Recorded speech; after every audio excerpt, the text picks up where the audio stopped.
Hammaga salom. Hozir sizlar bilan yaqin kelajakka sayohat qilamiz. Ko'pchilik bu manzaralarni yaqin 10 yildan keyin deb o'ylaydi.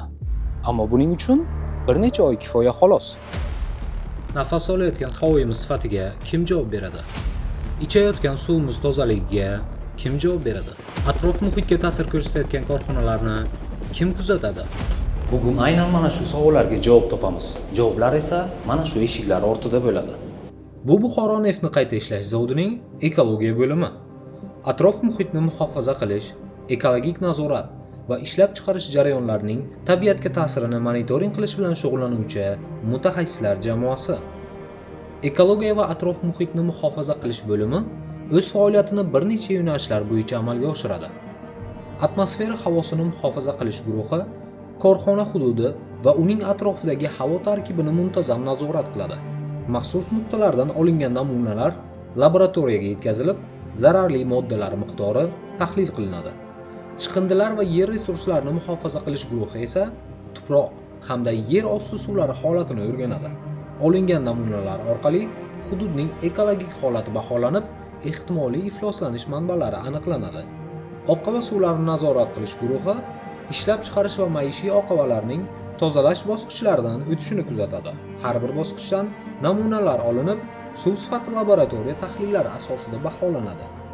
Ichimlik suvi nazorat guruhi esa suv tayyorlash va yetkazib berish jarayonlarini monitoring qiladi.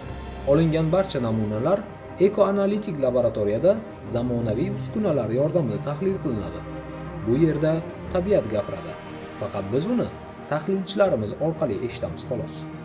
Mutaxassislar tomonidan olingan natijalar ekologik xavfsizlikni ta'minlash va atrof muhitga ta'sirini nazorat qilishda muhim ahamiyat kasb etadi.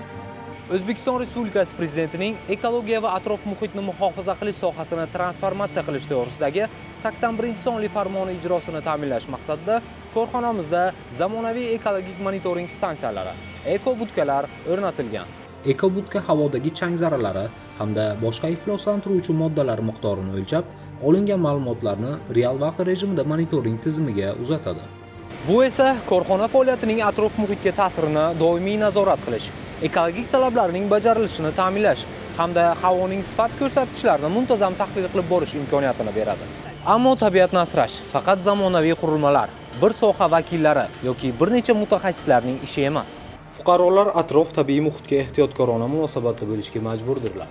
O'zbekiston Respublikasi Konstitutsiyasi 62-modda.